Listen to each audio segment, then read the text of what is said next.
Ei, oh, let's go! Chegou o fim de semana, não tem corrida, mas tem hora do piloto, tem informação, cara, aqui é diariamente de domingo a domingo, segunda a segunda, que a gente não para nunca. E é o seguinte, vamos falar dos 5 novatos, vamos resumir bem a situação deles até aqui no campeonato.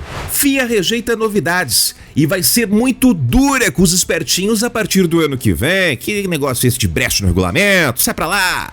Russell desistiu de Toto Wolff na Mercedes, como será que tá a relação entre os dois? Tem alguém que conhece bem os paddocks e tem uma opinião bem firme em relação a isso? Bora ouvir!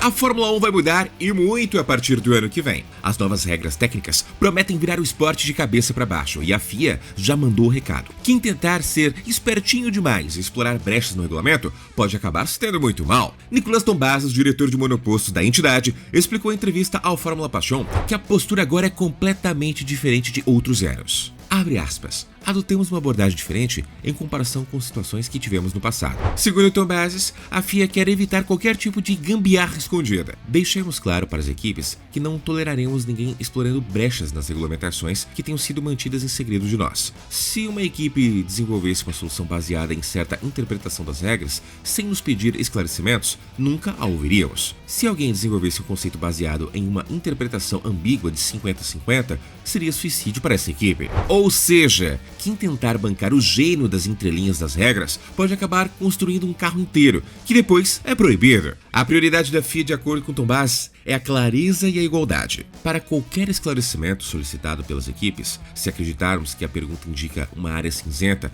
garantiremos que uma comunicação idêntica seja enviada a todas as equipes. O novo regulamento de 26 vai mexer com tudo, da aerodinâmica ao gerenciamento de energia, e já está dando o que falar. Adrian Newey, gênio da engenharia da Red Bull e agora da Aston Martin, admitiu que as regras são assustadoras, enquanto James Vowles, chefe da Williams, pediu ajustes para ajudar os pilotos na adaptação. Tombazis também lembrou casos do passado em que a falta de comunicação gerou caos. Se tomarmos o caso do difusor duplo em 2009, na época houve comunicações entre a FIA e algumas equipes, mas não com todas. Isso fez com que algumas equipes trabalhassem com interpretações diferentes da regra. Outro exemplo foi o polêmico sistema DAS da Mercedes, que acabou sendo banido em 21. Eles nos pediram esclarecimentos depois que fizeram. Eles correram um risco. Garantimos evitar um cenário semelhante no futuro. No fim das contas, Tombazis deixou claro o recado. Transparência é o melhor caminho. Se baseasse um carro inteiro em um conceito que depois poderia ser proibido, seria um desastre para eles. Ser transparente é do interesse das equipes. No geral, acredito que elas aprenderam essa lição, e é por isso que seguimos nessa direção. Mesmo com tantas mudanças à vista, a FIA quer garantir que ninguém saia prejudicado por interpretar mal o regulamento. Como resumiu Tombazis, nossa prioridade absoluta é que as regras sejam compreensíveis para todos. A temporada 25 da Fórmula 1 já passou da metade, e os 5 novatos do grid estão vivendo realidades bem diferentes. Kimi Antonelli, Zac Hadjar, Liam Lawson, Oliver Bearman e Gabrielzito Bortoleto completaram 12 corridas. E já deu para ver quem chegou pronto e quem ainda está se adaptando ao ritmo da categoria mais exigente do mundo. Começando com Kimi Antonelli da Mercedes. O prodígio italiano de 18 anos entrou na vaga deixada por Lewis Hamilton e até aqui vem entregando. Com 63 pontos e um pódio no GP do Canadá, Antonelli é o melhor estreante da temporada e ocupa a 7ª posição no campeonato. O piloto já pontuou em 6 corridas, mas enfrenta um momento turbulento após 2 abandonos seguidos. Um em um toque com Max Verstappen na Áustria e outro com Zac Hadjar em Silverstone. Mesmo assim, o garoto segue impressionando. Zac Hadjar começou com o pé esquerdo, literalmente. O estreante da Racing Bulls abandonou logo na volta de apresentação da sua primeira corrida e chegou a chorar no paddock, o que rendeu críticas de Helmut Marko. Mas o garoto deu a volta por cima. Hoje, soma 21 pontos, nas quais marcou em 5 corridas, incluindo um impressionante 6º lugar em Mônaco. O desempenho consistente levantou rumores de que ele pode assumir a vaga de Yuki Tsunoda da Red Bull. E nas palavras do próprio Hadjar, foi um começo difícil, mas estou aprendendo rápido e quero provar que posso estar entre os melhores. Depois de substituir Ricciardo em 23 e 24, Lawson finalmente virou titular, mas a estreia como piloto da Red Bull durou pouco. Rebaixado de volta a Racing Bulls após 2 corridas, ele reencontrou ritmo e confiança. O neozelandês tem 12 pontos e ocupa o 16º lugar no campeonato. Seu melhor resultado veio com o 6º lugar no GP da Áustria, mas o histórico ainda é irregular, com 4 abandonos em 12 etapas. Mesmo assim, Lawson parece estar se estabilizando. Sinto que agora posso pilotar do meu jeito, sem pressão extra. Oliver Bearman. O jovem britânico é um dos mais consistentes entre os novatos, mesmo com um carro limitado. Pela Haas, Bearman completou quase todas as corridas, abandonou só em uma, Miami, e conquistou 6 pontos até aqui. A zona de pontuação, no entanto,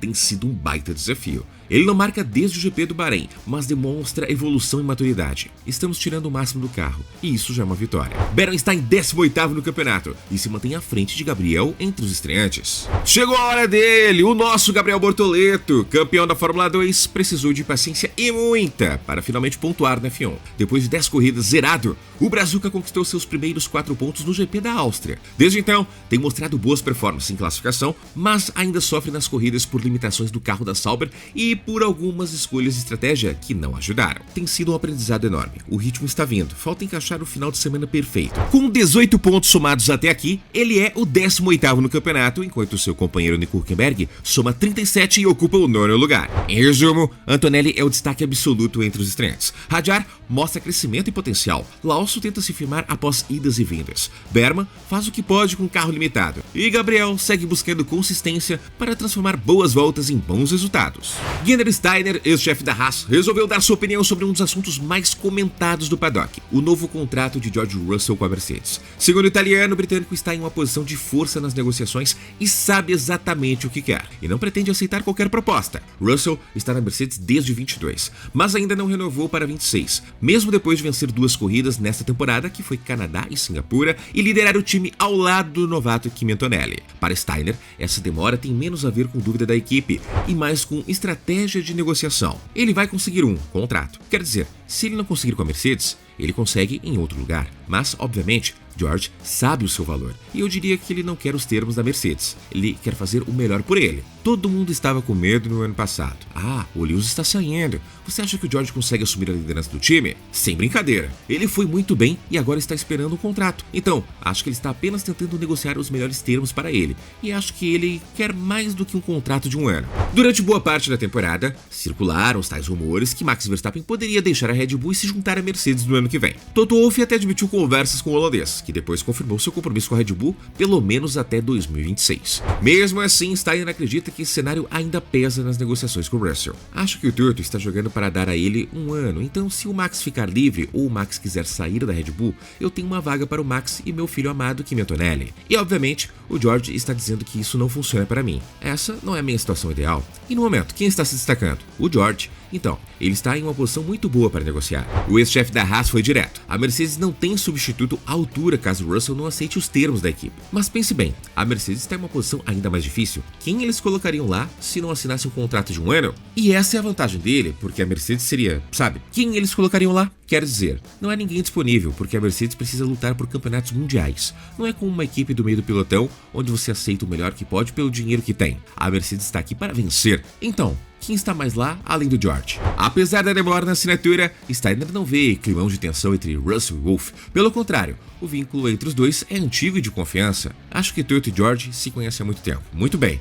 porque, quero dizer, nunca precisamos esquecer que Toto levou George para a Fórmula 1. Foi Toto. Precisamos respeitar isso também. Para o ex-chefe da Haas, a situação é apenas uma negociação normal, onde cada lado tenta puxar um pouco mais para si. Não acho que haja tensão entre eles. Obviamente, às vezes as conversas deles serão bem difíceis, mas acho que o empresário de George vai assumir a liderança. Então, você não entra em confronto com outro membro da equipe. Fecha aspas. No fim das contas, Steiner resumiu a história de forma bem simples. Russell tem carta na manga, e a Mercedes precisa dele tanto quanto ele precisa da equipe. Enquanto isso, Toto Wolff segue jogando xadrez com o olho em 26, e um espaço reservado, talvez para Max Verstappen em 27. Se Russell não pilotasse na Mercedes, em qual equipe ele caberia na sua opinião? E se você tivesse que fazer um top 5 da lista dos novatos ali, aquele 5, 4, 3, 2, 1, quem é o melhor novato? Quem é o pior novato até aqui? Deixe o seu top 5 aqui nos comentários.